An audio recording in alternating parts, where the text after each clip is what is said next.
কৃপাবিন্দু যদি আমার তোমার উপর বর্ষিত হয়ে যায়, জীবন ধন্য হয়ে যায়। কৃপানিধি তিনি, কৃপার সাগর তিনি। জগন্নাথ হলেন কৃপানিধি, যদদাতি কৃপানিধি দদাতি, দান করা। জগন্নাথ কৃপা দান করেন, মুক্তি দান করেন। জগন্নাথকে যদি কায় মনোবাক্যে কেউ দর্শন করে, প্রণাম নিবেদন করে, তাহলে জগন্নাথ এতটা কৃপাময়, তিনি এই সংসার কারাগার থেকে তাকে মুক্তি দান করেন।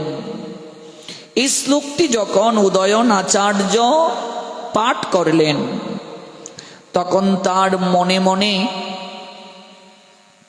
সন্দেহ জাগল যে জগন্নাথ দারু ব্রহ্মরূপে তিনি পুরীধামে লীলাবিলাস করছেন, এটি আমি মানি, কিন্তু তাকে দর্শন করলেই মুক্তি হয়ে যাবে, তাকে দর্শন করলে সংসার আসক্তি দূর হয়ে যাবে, কৃপা হয়ে যাবে, এ আমি মানতে পারছি না। পণ্ডিত তো বিদ্যার গৌরব নাই চৈতন্যের হাটে, মনে রাখবে। অধিক জ্ঞানী গুণান্বিত যে বিদ্যা অর্জন করেছে, যে ওই জ্ঞান দ্বারা, বিদ্যা দ্বারা, পাণ্ডিত্য দ্বারা ভগবানকে পাওয়া যায় না, ভক্তি যদি না থাকে, বিশ্বাস যদি না থাকে। এই জন্য শাস্ত্র বলছেন যে এই জগৎ সংসারে ভগবান একমাত্র দিনকে কৃপা করেন, দিনেরে অধিক দয়া করেন ভগবান। এই জগৎ সংসারে ভগবান একমাত্র পতিত যে, দীন যে, কাঙ্গাল যে, তাকে দয়া করেন, তাকে কৃপা করেন। আর পণ্ডিত ব্রাহ্মণের বড় অভিমান যে আমি উচ্চকুলে জন্ম নিয়েছি, যদি এরকম অহংকার থাকে যে আমি গোস্বামী সন্তান, ব্রাহ্মণ সন্তান, এরকম যদি অহংকার থাকে, সেও কৃপা পাবে না। আর কেউ যদি এরকম অহংকার করে আমি অধিক শাস্ত্র জানি, আমি অনেক বড় পণ্ডিত, অনেক বড় পাঠক, অনেক শ্লোক আদি জানি, মুখস্থ বলতে পারি, তাহলেও সে কৃপা পাবে না। কে কৃপা পাবে? দিনেরে অধিক দয়া করেন ভগবান। ভগবান একমাত্র তাকেই কৃপা করেন যার হৃদয়টা এমন, আমার মতো দীন পতিত কাঙ্গাল জগতে আর কেউ নাই প্রভু, একমাত্র তুমি আমার পরম গতি। এই যে ভাব, সকল কিছুই আপনার আছে কিন্তু কোনো কিছুই আপনার নাই, এই যে ভাব, সকল কিছুই তো তোমার প্রভু, আমি নিজেও তোমার। তুমি যে পুত্র দিয়েছ, কন্যা দিয়েছ, সংসার দিয়েছ, সকল কিছুই তোমার, এমনকি আমি নিজেও তোমার। এই যে ভাব, এই ভাব যদি না আসে, কৃপা হয় না। দিনেরই অধিক দয়া করেন ভগবান।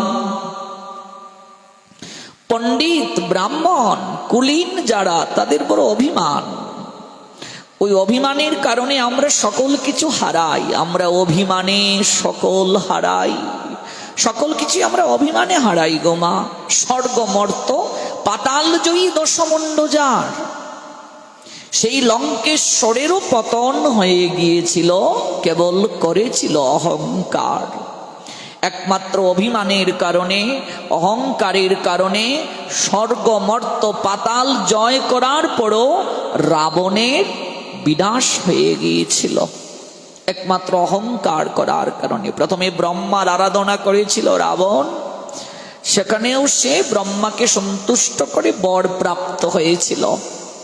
অতঃপর মহাদেবের আরাধনা করে মহাদেবকে সন্তুষ্ট করেছিল, কিন্তু অহংকারের কারণে, অভিমানের কারণে সে সকল কিছু হারিয়েছিল।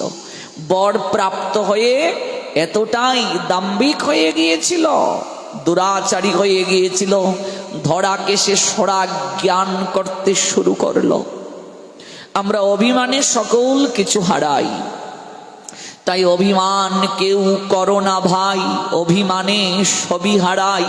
আচার্য বললেন অভিমান কেউ করিও না, অভিমানের কারণে সকল কিছু হারাতে হয়। এমনকি রাসমণ্ডপে গোপিকারা পর্যন্ত একটু অভিমান করেছিলেন, রাস বিহারী বৃন্দাবনেশ্বর গোবিন্দ কেবল আমাদের আর কারো নয়।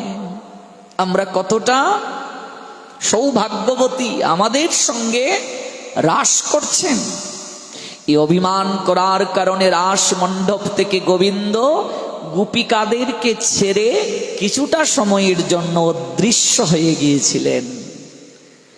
অভিমান তথা অহংকার হৃদয়ে আসা মাত্র রাস মণ্ডপ থেকে রাস বিহারী কিছুটা সময়ের জন্য অদৃশ্য হয়ে গেলেন। এই জন্য অভিমান যতক্ষণ পর্যন্ত চিত্তে থাকবে প্রভু সেখানে থাকেন না। প্রেম ভক্তি মহারাজ নরোত্তম দাস ঠাকুর তিনি রাস্তায় কীর্তন করছেন। তৎকালীন রাজা নরোত্তম দাস ঠাকুরকে প্রশ্ন করেছেন, হে মহাত্মন, হে সাধু সজ্জন, এত বড় মন্দির নির্মাণ করে দিয়েছি, বিগ্রহ স্থাপন করে দিয়েছি, আর আপনি মন্দিরে কীর্তন না করে রাস্তায় কীর্তন করছেন। নরোত্তম দাস ঠাকুর মহারাজের দিকে তাকিয়ে বলছেন, মহারাজ, আমি তো মন্দিরে ভগবানকে দেখতে পাইনি। আপনি সেই মন্দিরে আপনার অহংকারকে স্থাপন করেছেন, ভগবানকে তো স্থাপন করেননি। মন্দিরে বিগ্রহ দেখছেন আমি তো দেখতে পাচ্ছি না, এখানে আপনার অহংকার স্থাপন হতে দেখেছি। তাই তো আমি ধুলায় দূষরিত হওয়ার নিমিত্তে আমি রাস্তায় কীর্তন করছি। অহংকার যেখানে, ভগবান সেখানে থাকেন না। বিগ্রহ থাকতে পারে, মূর্তি থাকতে পারে, কিন্তু তার মাঝে চিন্ময় ভগবান নেই। মৃন্ময়ের মাঝে চিন্ময় তখনই অধিষ্ঠিত হন প্রেমার ভক্তি বড়ে, যখন আমরা তাকে আবাহন করি। জগতে মানুষ অনেক অহংকার করে, কুলের অহংকার, বিদ্যার অহংকার, অর্থের অহংকার, রূপের অহংকার। অহংকারে আমরা মশগুল, মাতুয়ারা, কিন্তু অহংকারে সকল কিছু হারাতে হয়। অহংকার চূর্ণ হলেই প্রভু আসেন কৃপা করতে।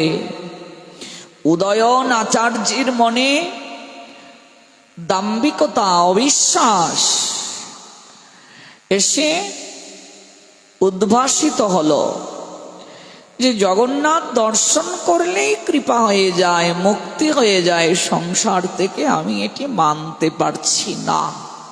অনেক বড় পণ্ডিত তো, আর যাকেই পান তাকেই তিনি তর্কে আমন্ত্রণ জানান। তার জন্য অনেক সাধু সজ্জনরা ভয়ে ভীত থাকেন, কখন জানি সবার সামনে কি জানি কি প্রশ্ন করে ঠেকিয়ে অপমান করেন। বৃক্ষে যখন ফল ধরে, ফলের ভারে বৃক্ষ দেখবে নত থাকে, হয় কি না? ফলের ভারে বৃক্ষ নত হয় কি না?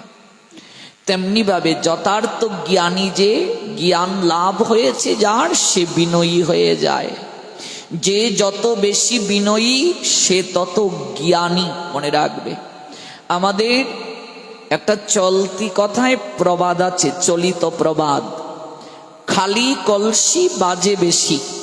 শুনেছেন তো? যে কলসি জলে পরিপূর্ণ সেটি নড়াচড়া করে না।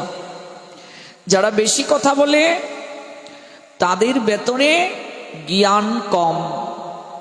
যে অধিক জ্ঞানী সে বলে কম, শুনে বেশি, শ্রবণ করতে চায়। দেখবে কথা বলতে যখন আমরা শুরু করি, এমন অনেক লোক আছে মুখ থেকে কথা কেড়ে নিয়ে যায়, শুধু সে বলতে চায়, তাকে জাহির করতে চায়, কাউকে বলতে দেয় না, শুনতেও চায় না, নিজে কেবল বলতে চায়।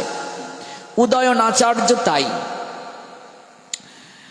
তিনি পরীক্ষা করতে চাইলেন যে আমি পুরীধামে গমন করব, দারু ব্রহ্ম জগন্নাথকে দর্শন করব গিয়ে, কারণ আমি পুরাণে পেয়েছি যত্র সাক্ষাৎ জগন্নাথ শঙ্খ চক্র গদাধর দর্শনাথ যদাতি কৃপানিধি। তাই মিথিলা থেকে তিনি যাত্রা করলেন নীলাচল ধামের উদ্দেশ্যে, অর্থাৎ পুরী ধামের উদ্দেশ্যে। তখনকার সময়ে হেঁটে হেঁটে যেতে হয়। অনেক দিন পর তিনি পুরীতে পৌঁছালেন। তখন রাত হয়ে গেল। একটি জায়গায় বিশ্রামের জন্য আশ্রয় গ্রহণ করলেন আর সংকল্প করলেন, পরদিন প্রভাতে অর্থাৎ মঙ্গলারতির পরেই আমি জগন্নাথ দর্শন করতে যাব। জগন্নাথ দর্শন করলে শাস্ত্র বলছেন তৎক্ষণাৎ মুক্তি লাভ হয়, জগন্নাথের কৃপা হয়। দেখি জগন্নাথ আমায় কেমন কৃপা করেন, দেখি আমার সংসার থেকে মুক্তি হয় কিনা। সন্দেহ জেগেছে, অবিশ্বাস জেগেছে। অবিশ্বাসীকে ভগবান কৃপা করেন, শ্রদ্ধাহীনকে ভগবান কৃপা করেন? করেন না। উদয়নাচার্য সারা রাত পরিকল্পনা করলেন কখন তিনি যাবেন। সত্যি কি জগন্নাথ দর্শন করলে কৃপা হয়? ভগবানের রূপের মাঝে জগন্নাথ রূপ অধিক কৃপাময়, বিচার ব্যতীত কৃপা করেন। সত্যি কি? ভেতরে তার অবিশ্বাস, শ্রদ্ধা নেই। যখন প্রভাত হলো, স্নানাদি সেরে উদয়নাচার্য জগন্নাথ মন্দিরের দিকে যাত্রা করলেন। আর এদিকে এক অলৌকিক ঘটনা ঘটে গেল গো। খুব ভোরবেলা পূজারী যখন মন্দিরের দ্বার উন্মোচন করতে এলেন আরতি করার জন্য, বহু চেষ্টা করেও দরজা খুলতে পারছেন না, কপাট খুলছে না। অনেক চেষ্টা করছেন পূজারী, কপাট খুলছে না। শীঘ্র বাকি সকল পাণ্ডাগণ এসে সমবেত হলেন। পাণ্ডা কাকে বলে গো? জগন্নাথের পূজারী যারা তাদেরকে কি বলে? পাণ্ডা। উড়িষ্যায় পূজারীদেরকে পাণ্ডা বলা হয়। বাকি সকল পাণ্ডাগণ এসে সমবেত হলেন। আর উড়িষ্যার পাণ্ডাগণ এক একজন অনেক লম্বা হন, বলশালী হন। সবাই চেষ্টা করছে কিন্তু কপাট খোলা যাচ্ছে না।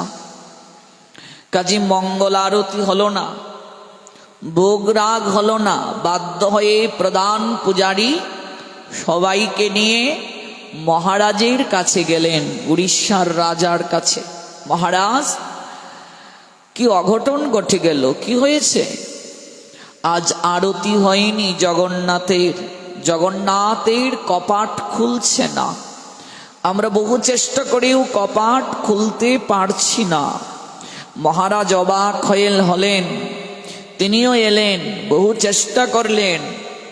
হাতিকে আনয়ন করা হলো। হাতি তার বিশাল চরণ দ্বারা আঘাত করলো, সুর দ্বারা আঘাত করলো, কোনো কিছুতেই কোনো কিছু করা গেল না।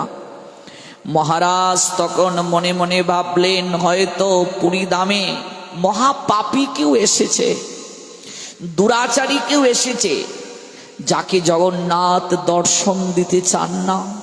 এই কারণেই তিনি এই লীলা করছেন। নতুবা প্রতিদিন প্রভুর আরতি হয়, প্রভুর দর্শন হয়। আমার জগন্নাথের আরতি দর্শনের সৌভাগ্য হয়েছিল। কেন আজ এমন হচ্ছে? হয়তো এক মহাপাপী পুরীতে এসেছে, যাকে জগন্নাথ দর্শন দিতে চান না। সারাদিন দরজা বন্ধ থাকলো, ভোগরাগ কিছুই হলো না। সবারই মন বিষণ্ণ, সবাই ক্লান্ত হয়ে গৃহে গেল বিশ্রাম করার জন্য। সূর্যদেব পশ্চিম গগনে আশ্রয় নিলেন। অন্ধকার ঘনিয়ে এলো, বাতাস বইছে, চারিদিক অন্ধকারে আচ্ছন্ন। আজ জগন্নাথের দরজা খোলা হলো না, প্রদীপ প্রজ্বলন হলো না, আরতি আদি হলো না, ভোগরাগ কিছুই হলো না। চিন্তা করুন তো, কষ্ট লাগবে কি না? সবাই বিষণ্ণ চিত্তে শয়নে গেল। মধ্যরাত্রিতে প্রধান পাণ্ডাকে জগন্নাথ দর্শন দিলেন। উঠো পূজারী, আমি আজ কপাট খুলিনি, তার কারণ উদয়ন আচার্য নামে এক অবিশ্বাসী শ্রদ্ধাহীন পণ্ডিত মিথিলা থেকে এসেছে আমাকে পরীক্ষা করার জন্য। আমি দারু ব্রহ্মরূপে আবির্ভূত হয়ে জগৎ জীবকে কৃপা করি। আমাকে দর্শন করলে জীবের ভববন্ধন মুক্তি হয়, কৃপা লাভ হয়। কিন্তু সে পরীক্ষা করতে এসেছে। কেউ যদি অবিশ্বাসী হৃদয়ে আমার কাছে আসে, শ্রদ্ধাহীন হয়ে আমার কাছে আসে, আমি তাকে কৃপা করি না। আমি সবার কাছে সহজলভ্য নই। যতক্ষণ পর্যন্ত অবিশ্বাসী, শ্রদ্ধাহীন, দুরাচারী পণ্ডিত উদয়ন আচার্য এই পুরীধামে থাকবে, ততদিন পর্যন্ত আমি দরজা খুলব না। আমি কেবল তাদের কাছেই সহজলভ্য যারা আমাকে প্রাণ দিয়ে ভালোবাসে, যাদের হৃদয়ে আমার প্রতি শ্রদ্ধা আছে, যাদের হৃদয়ে আমার প্রতি বিশ্বাস আছে, যাদের হৃদয়ে আমার প্রতি ভক্তি আছে, সেই সে আমার, আমি সে তাহার। আমার জন্য যার আঁকি ঝরে এই জগতে আমি কেবল তার। সেই ভক্তের কাছে আমি সহজলভ্য হই। আমার জন্য যার আঁকি জড়ে, নয়নে আমার জন্য যার অশ্রু জড়ে। যেজন পলকে না হেরে প্রলয় মনে করে, আমি থাকি তার হৃদয় মন্দিরে। পলক পড়তে যতটা সময় লাগে, ততটা সময়ও যে আমাকে দর্শন না করে থাকতে পারে না।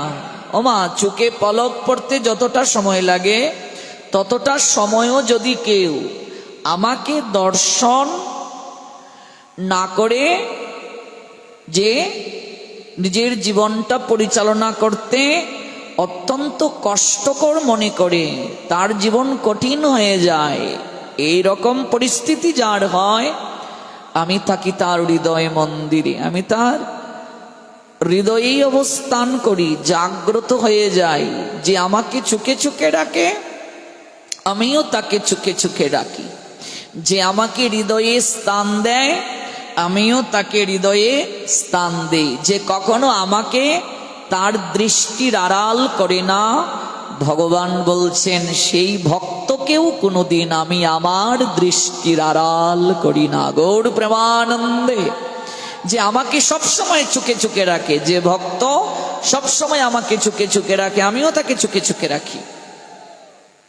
যে আমাকে কোনোদিন দৃষ্টির আড়াল করে না, আমিও তাকে কোনোদিন দৃষ্টির আড়াল করি না।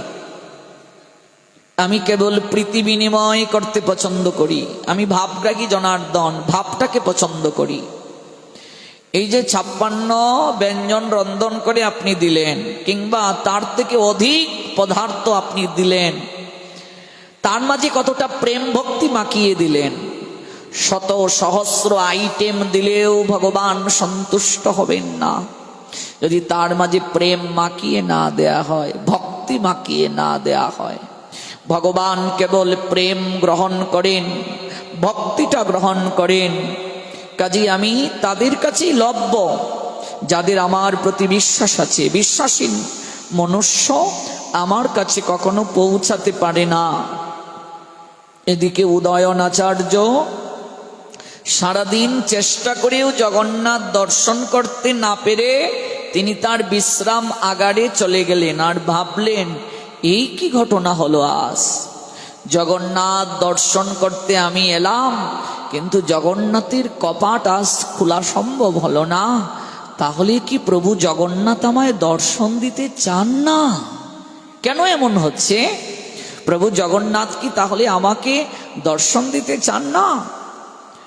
মন্দিরের প্রধান পূজারী প্রাতকালে উদয়ন আচার্যের অন্বেষণে বের হলেন। বহু খোঁজাখুঁজি করে ওই পুরীধামের পাশেই তাকে পাওয়া গেল। গিয়ে বিনীত স্বরে বলছেন, প্রণাম দিয়ে, আপনি কি পণ্ডিত উদয়ন আচার্য? মিথিলা থেকে এসেছেন? আজ্ঞে হে, জগন্নাথ দর্শন করতে আমি এসেছিলাম। আপনার কি হৃদয় মাঝে এরকম আকাঙ্ক্ষা যে প্রভু জগন্নাথকে যে ভক্তি ভরে দর্শন করে প্রণাম দেয়,